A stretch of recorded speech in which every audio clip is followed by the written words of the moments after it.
Hi, Fiona. Good morning. How are you today? Cold, wet. Cold. It's wet outside for me, very wet. Oh, Oh, I don't it's like it. been really heavy rain and I'm soaking wet, as you may be able to see. Oh dear, oh dear. But we've got a hot coffee with us today rather than tea. We do, yes. There we go. And I've got this brand that I've discovered that even the capsules are organic, which is good, and it tastes really nice. It's a light roast. We've Mm. got one from Factoria 67, 77. So, anyway, More enough of six, coffee. not 6, 7. No. Okay, but today we're going to be talking about fossilized errors. And although it isn't a fossilized error, for me, 60 and 70 I always need to stop and think when I say them in Spanish.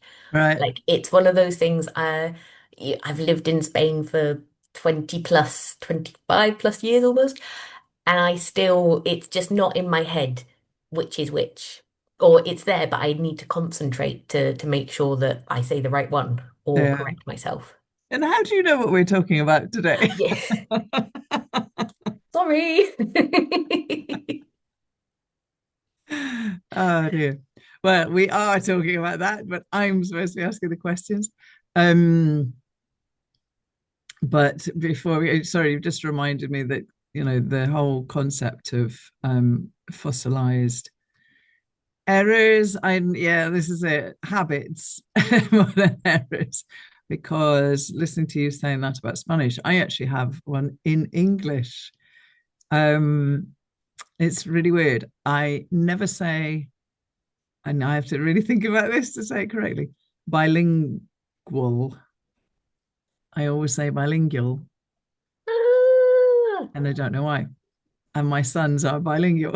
it's like apparently Benedict Cumberbatch can't say penguin. There's a whole clip of him on Graham Norton not being able to say the word penguin. So we'll add that in the comments as well. This is it. It's curious, and that's why I'm hesitant to call it an error because there is clearly some kind of psychological thing where something somewhere down the line gets memorized as one word, and it's sort of it's a little groove, it's synapse. It's really deep, and therefore it's difficult to shake. And so I almost never say bilingual, and I'm focusing really hard here to say it correctly. Yeah, But I and that's think it. that's part of the I don't want to say issue as well, but for me, this fossilized language, Hmm. it tends to be such minimal Yeah. such a minimal problem. Like communicability has never been an issue. People have been perfectly Yeah. intelligible saying whatever it is they've said, that Yeah. nobody's ever kind of stopped to correct them Yeah. on that. And so it has just become this habit that Yes, and that's there are what they say. also things that we often say that, or that in my case, because my sons are, that's a word that I actually use quite a lot, and therefore it digs its little feet in even harder. And I think that's true of what we often call fossilized errors, that they're often in, well, probably always. Haven't done a statistical check on it, but frequent areas like the S on the present simple or on plurals or at and the, these sort of things that, yeah, they're basic, but because they're structures that students will use often and have not corrected, they have sort of formed their own little And rut. I think as well, they're probably things because it tends to be these grammatical concepts more than the content words. Mm, It's the things that perhaps language learners haven't picked up on yeah, because when they hear them, particularly from L1 English speakers, yeah, they're so minimalized anyway. Um, things like prepositional problems as well, kind of the mhm, depends on, we get a lot of depends of in yeah, Spain because of L1 transference. But mm, actually, when you hear people say, well, it depends on what you're doing, that uh, is exactly. just No, this not is it. picked up Yeah, on. no, and in certain context. I mean, native speakers or so-called native speakers, there's consistent errors. The good old should have, would have thing, and then um, I did a research some years ago into comparatives, and your average native speaker uses them incorrectly. But it's not because they don't know the grammar, it's because we tend to front the more, because as we're speaking, we're thinking, what adjective am I going to use? So we say, okay, I'm going to compare these two things. So it's more Yeah, it's more easy to do it that way. yeah, that's Yeah. it. So but that's a different subject. So I am not going to go down that route. I am going to ask you a question. Ms. T, um, how do you deal with fossilized habits? I'm going to call them. Have you got any tips? Well, before I share my tips, I'm going to say so. You know that I run this little online community called the TEFL Development Hub, Mhm. and we used to post Wednesday questions, which has now become the tea and fee thing on a Wednesday. And one question I posted years ago was, "How have you got any tips to deal with fossilized errors?" And of all of the posts that I ever posted on a Wednesday, kind of once a week for about 3 years, that was the one that it wasn't until I kind of said a few years later, this is the only post that has never had any answers. All That right. Karen, lovely Karen, who's based in Switzerland, she came along and posted something. And so I think that's it. I think what tips do we have? How do we deal with them other than just really hammering it home to the students every time you hear it? Um, because I remember reading somewhere that they require conscious effort from the student Yeah, this is it. to It's the noticing develop. thing. Yeah. Yeah, noticing first, noticing that they make the mistake, noticing that they make it frequently or, consistently, Hmm.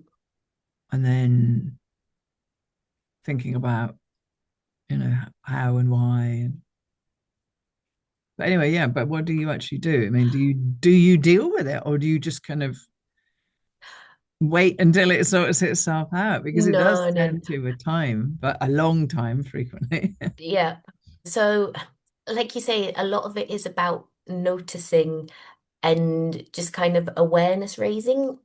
But I would say that quite often students, it's one of those types of errors that the minute they see it, they know what they should say, but it's just that ingrained habit in particularly in fluent speech that it just comes out. So I do tend to do activities, typically after they've been chatting, I'll do an error correction activity and perhaps like have a little gap fill, depends mm, what's missing here. And more often than not, they can identify what should be there.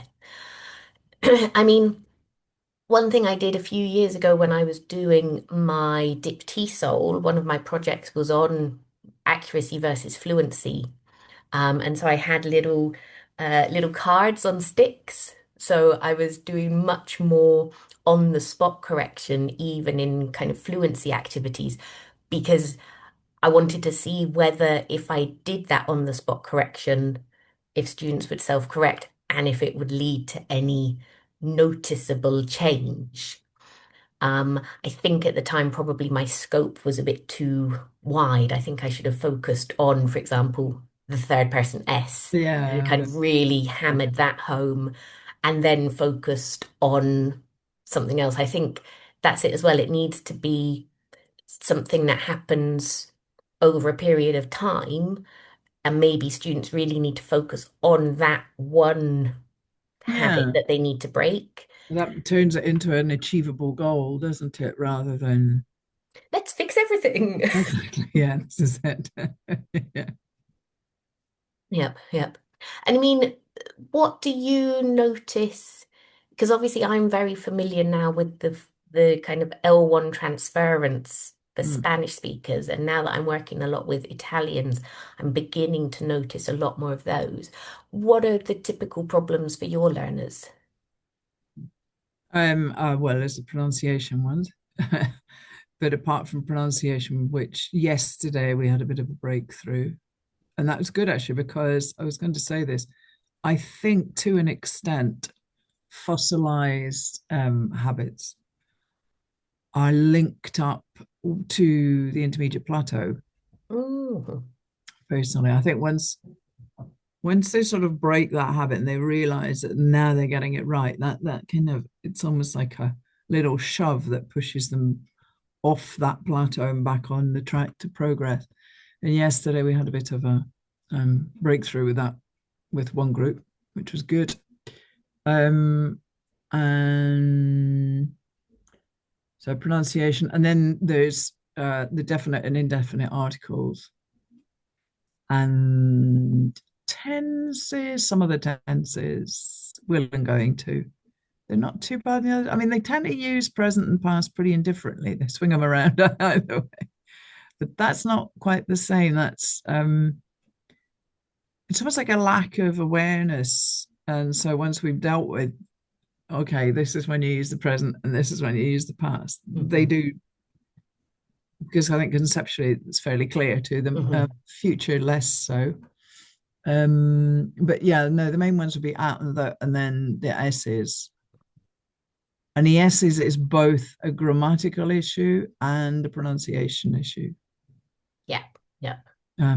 Concepts like plural, plurals, or it's just it functions differently in their language, so Mm-hmm. it's Mm-hmm. tricky. But yeah, but I don't know. Sometimes, I mean, I just need to go, huh? And they go, ah, or the, or whatever. This is it. Yeah. Yep, yep, I think that's it. Yeah, they're Mm. often so aware the second they get that eyebrow raise, they know exactly what it is and what it should be.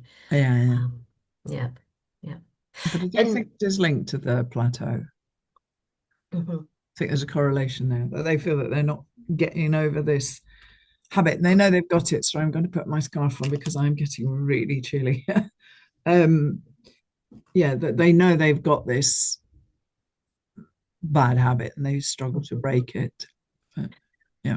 One thing that I've tried to do as well is be a bit more preemptive with things that I think students will have problems with. And this, I have to admit, it tends to be more grammatical and phonological. So, for example, um, say I've got some questions, and one of the questions is, how often do you use a microwave?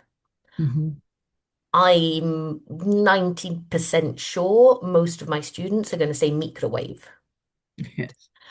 And so, preempting that and kind of going through the questions before they go off to do them in pairs and kind of saying, okay, what's this? How do we say it? Drill it if we need it. And Just similarly don't show with, them Nigella Lawson. oh, why did she say, She says something strange like microwave. oh, yeah, that's another word. We've got to share Brett Benedict Cumberbatch Yeah. penguin and Nigella's whatever it is. Um, Yes.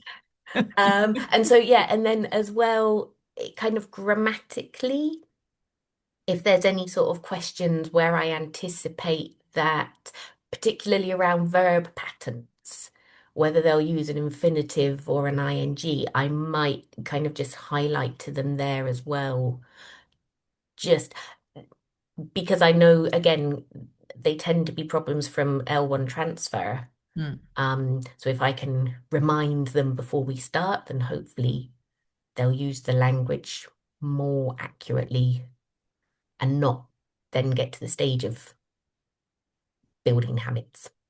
Yeah. No, I think sometimes it is. It's a case of understanding things. When I suppose it's like anything, when you understand how something works, you can generally use it better. Um, and so, like yesterday, the breakthrough in pronunciation was pointing out that Japanese is generally produced from much further back in the mouth, and that I don't know. I mean, we counted on the chart, but it must be about 75% of the consonants in English are produced from the front or Mm. dental alveolar, that area. and they needed to shift the way they speak forward in their mouth.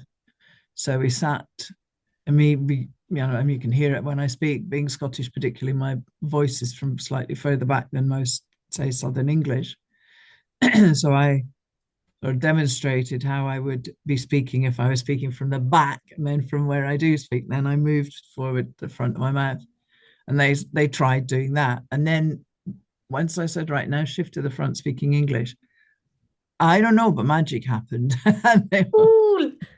Yeah, it was quite odd. And then we went around the room going, I like it like that. Nice. Yeah, so I don't know.